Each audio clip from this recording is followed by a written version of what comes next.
봐봐. 주식회사는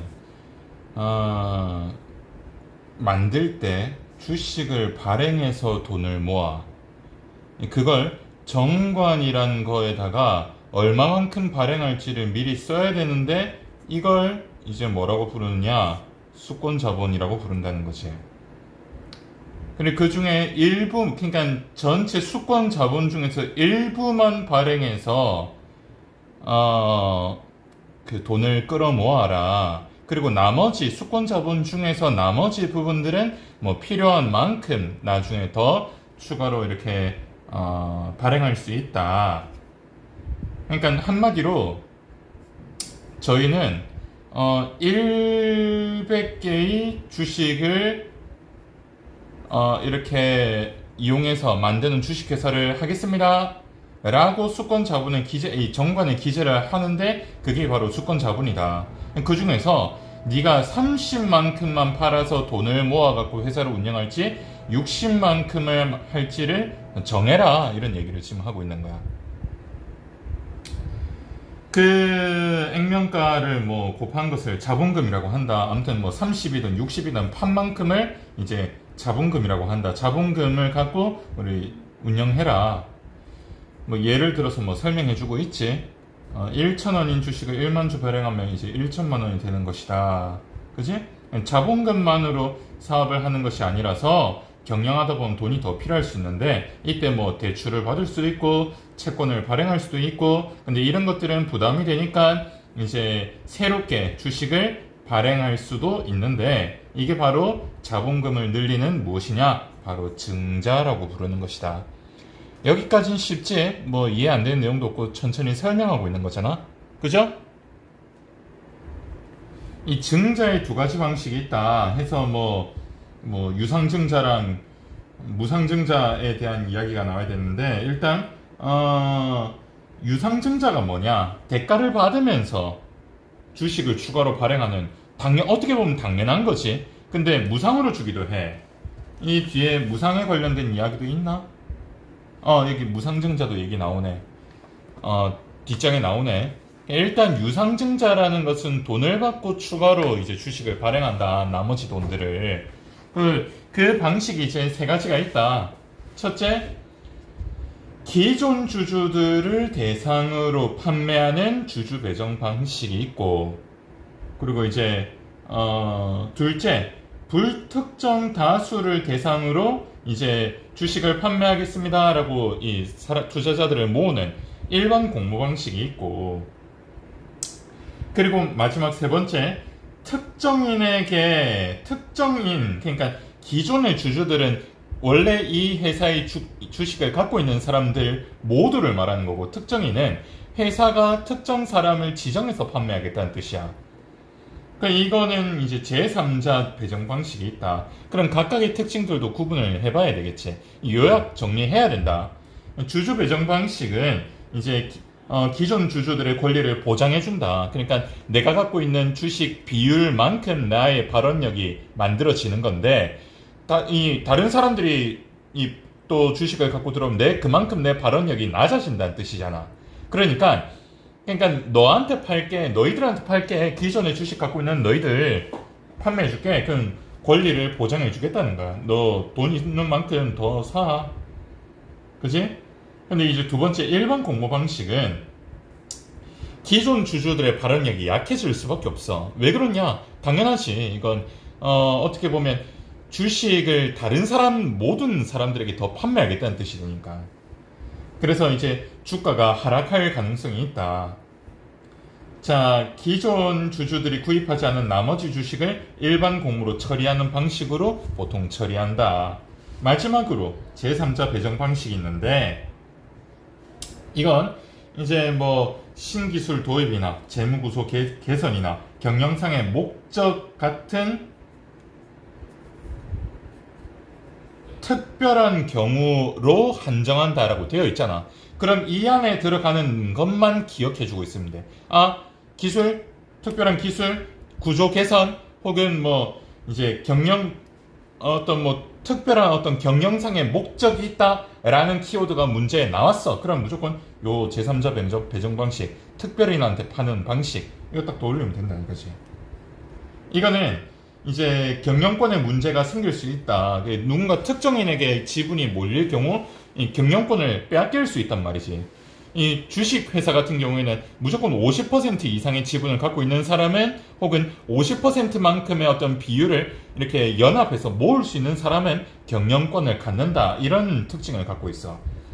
그렇기 때문에 이 정관에 의거하거나 혹은 정관의 규정이 없는 경우에는 이사회 의결 외에도 주주들의 의견 절차를 걸치는 등의 엄격한 규제 하에서 이루어진다는 그런 특징이 있다. 위에는 그렇지 않다는 거지. 왜? 뭐 그런 어떤 경영권을 빼앗길 만큼 어떤 특별한 어떤 문제가 발생할 가능성이 적으니까. 근데 이거는 특정인에게 한 사람에게 몰아주는 그런 방식의 판매 방식이라 좀 위험하다. 따라서 이런 규제가 좀 필요하다. 이런 얘기가 나온 거야. 두 번째 문단까지도 어려운 거 없지?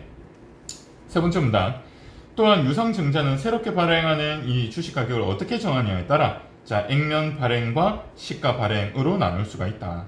액면 발행은 그냥 액면 가격 그대로, 그러니까 지금 가격 그대로, 그러니까 주식의 액면 가격 그대로 발행하는 것이고, 이제 시가 발행은 현재 주식 시장에서 거래되는 가격을 기준으로 하는 건데, 자, 이 액면 발행은 새로운 주식을 발행할 때 액면 가격보다 시장 가격이 더 높을 때, 이건 이제 팔면은 이익을 얻는 거잖아. 그러니까 한마디로 이 주식을 원래 이렇게 저희가 이 회사에 이렇게 주식 회사를 만들겠습니다, 상장합니다 라고 했을 때 가격이 뭐 예를 들어 1,500원이었다 치자, 액면 가격이. 근데 시장 가격이 15만원이야.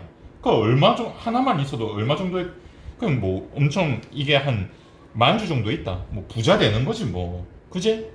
1,500원에서 이제 15만원이 된다면. 그러면 주주들은 액면 발행을 원할까? 그러니까 만약에 주주 배정 방식으로 할 때 액면 가격으로 원할까? 시가 발행으로 원할까? 액면 발행을 원하겠지. 엄청 이득을 얻을 수 있으니까. 물론 이렇게 극적인 경우에는 액면 발행을 할 가능성은 굉장히 낮다.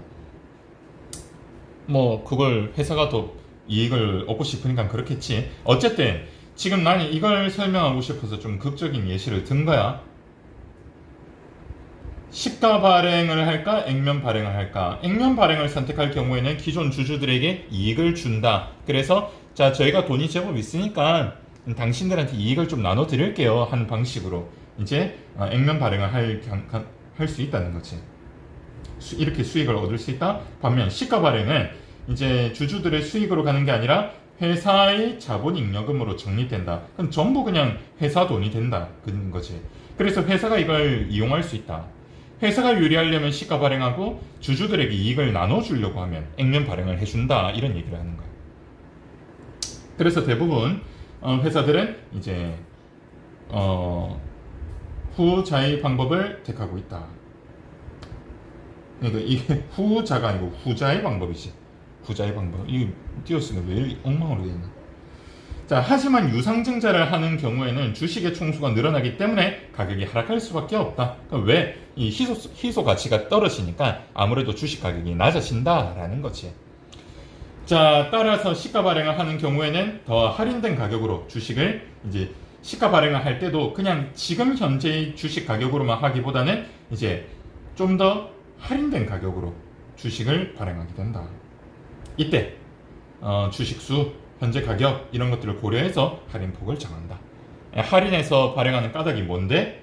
주식이 이 가격이 하락하기 때문에 우리가 판매하는 이 가격이 뭔가 가치 없게 느껴져서 사람들이 안 살 거란 말이야. 무조건 이거는 떨어질 수밖에 없다. 그럼 사람들이 떨어질 걸 예상할 거니까 우리가 할인폭을 좀 정해주자. 그러면 이제 이 정도 가격이면은 살만한데? 라고 생각할 만큼의 할인을 해주자라는 거지. 자, 유상증자는 회사가 발행한 주식을 누군가가 사는 것이기 때문에 이제 원금을 상환하거나 이자를 지급하는 것이 아니다. 판매하는 거라 그래. 판매하는 거라서. 근데 그럼 여기서 하나 개념 또 나왔지. 대출이나 채권은 갚아야 되는 거다라는 거지. 그죠? 갚아야 되는 거다. 자, 새로 발행한 주식의 수에 비례해서 자본금이 늘어나고 시가 발행을 한 경우에는 이제 이익을 얻을 수도 있어서 재무 구조에서 도움이 된다. 재무 구조론 뭐냐? 그러니까 지금 현재 장부, 그러니까 우리 회사의 어떤 평가가 좋아진다. 돈이 좀 많아진다. 그렇게 생각합니다. 자, 또한 정관에 기재된 수권자본 내에서는 뭐 이거만으로도 된대. 이거 잘 봐둬라. 이사회 의결만으로도 된다. 그런데 이사회 의결 말고도 통과해야 하는 경우도 있어. 이 위에 같은 경우. 그지? 제3자 배정 방식 같은 경우. 그래서 수권자본 내에서는 이게 충분히 괜찮아. 그런데 계속 이렇게 유상증자를 한다는 거는 이제 쟤네들 돈 없어서 저러는 거 아니야? 같은 그런 평가, 즉 재무구조가 불안정하다는 평가를 받을 수밖에 없다는 거지. 그래서 이제 유상증자를 하다 보면은 주가가 하락하게 된다. 그래서 이 주식하는 사람들한테 유상증자를 한다고? 아, 이거는 좀 악재인데? 별로 안 좋은데? 하는 그런 평가로 들어갈 가능성이 이제 있다는 거지. 이해가 됩니까? 이해가 돼야 돼. 이해가 돼야 돼요. 자, 그러면은 이제 또 다음 내용. 한편 증자의 다른 방식으로 주식을 발행하지만 주는 이런 무상증자가 있다. 대가 없이 준다. 왜 그럴까? 위에 내용 나왔잖아. 유상증자 하면은 이제 쟤네들 불안정하구나, 돈 없구나. 그럼 무상증자, 야, 쟤네들 돈 많은가 본데? 이런 평가 받는다는 거지. 자, 무상증자도 이와 마찬가지로 발행한 것이기 때문에 자본금의 총액은 증가한다. 그러나 판매한 것이 아니라 그냥 주는 거기 때문에 이게 회사의 자본금은 총액은 늘어나는 것이지만 회사가 갖고 있는 돈은 없다. 그럼 자본금이 어떻게 늘어나는 거냐? 자, 회사의 자산은 자기 자본과 부채로 조달된다. 그러니까 남한테 주는 돈도 자산으로 들어간다는 거야. 이해가 돼? 자, 자기 자본은 자본금과 잉여금으로 구성되는데, 이제 잉여금은 자본금을 바탕으로 사업을 해서 얻은 잉여금과 시장의 현재 주가가 액면가보다 높을 때 주식을 새로 발행해서 얻은 이제 차익만큼 얻는 자본 잉여금이 있다. 자본 잉여금과 그리고 이익 잉여금. 자본금으로 장사해서 얻은 이익. 그리고 액면 발행을 한 돈과 액면 발행가와 주식 가격과 그리고 시장가로 팔았을 때 얻을 수 있는 자본 잉여금. 근데 무상증자는 이 잉여금을 자본금으로 옮기는 것이다.